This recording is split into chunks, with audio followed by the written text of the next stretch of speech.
இப்போ நம்ம இந்த நூல் வெளியிட்டு பேசணும் அப்படின்னு சொன்னால் அடுத்து என்ன கேள்வி கேட்பாங்கன்னா, பேசுறதுனால என்ன ஆக போகுது, நீங்கள் பேசிக்கிட்டே இருக்கிறதுனால எல்லாம் மாறிட போகுதா, பேசி பேசி என்ன பண்ணீங்க அப்படின்னு கேட்பாங்க.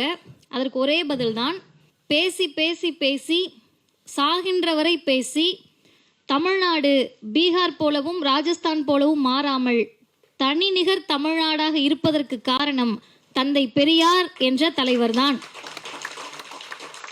அப்போ ஒரு பேச்சு என்ன பண்ணிட போகுது அப்படின்னு கேட்டால், இரண்டு வகையான மாற்றங்களை ஒரு பேச்சு கொடுக்கும். ஒன்று, ஹிட்லர்களை உருவாக்கியதும் இந்த பேச்சு தான்.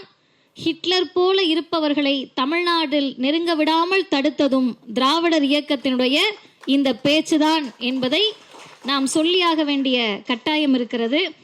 இந்த நூலை பொறுத்தவரை இதை தொகுக்கக்கூடிய பணியில் தன்னை ஈடுபடுத்தி கொண்ட அண்ணன் மணிமுகிலன் அவர்களுக்கும் அண்ணன் இக்லாஸ் ஹுசைன் அவர்களுக்கும் அனைவரின் சார்பிலும் மிகப்பெரிய நன்றியையும் வாழ்த்துகளையும் நாம் தெரிவிக்க கடமைப்பட்டிருக்கிறோம்.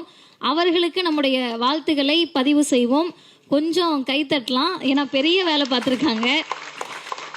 ஒரு உரையை தொகுப்பாக கொண்டு வர்றது அப்படின்றது நிறைய இடங்களில் நடக்கும். குறிப்பாக நம்முடைய தலைவர்களுடைய உரைகள், பல உரைகள் புத்தகங்களாக வந்திருக்கு. ஆனால் இந்த புத்தகத்துக்கு இருக்கக்கூடிய சிறப்பு என்ன அப்படின்னு கேட்டிங்கன்னா, கடந்த 2024 நாடாளுமன்ற தேர்தலில் வேறு எந்த தலைவர் பேசிய உரையும் நூலாக இந்திய அளவில் வரவில்லை. இதுதான் முதல் நூலாக இந்திய அளவில் வெளிவந்திருக்கிறது. அப்போ பேசினதை நாங்கள் யூடியூப்லேயே கேட்டுக்கலாமே, அதை எதுக்கு தொகுத்தாங்க அப்படின்ற கேள்வி அடுத்து வரும்.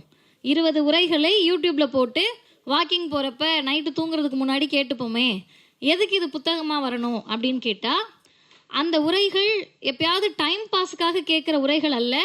இனி வரக்கூடிய எல்லா தேர்தல்களிலும் நமது பொது எதிரியான பிஜேபி ஆர்எஸ்எஸ்ஐ வீழ்த்துவதற்கு அனைவரும் கையேடாக பயன்படுத்த வேண்டும் என்ற நோக்கத்தில் இதை நூலாக கொண்டு வந்திருக்கிறார்கள்.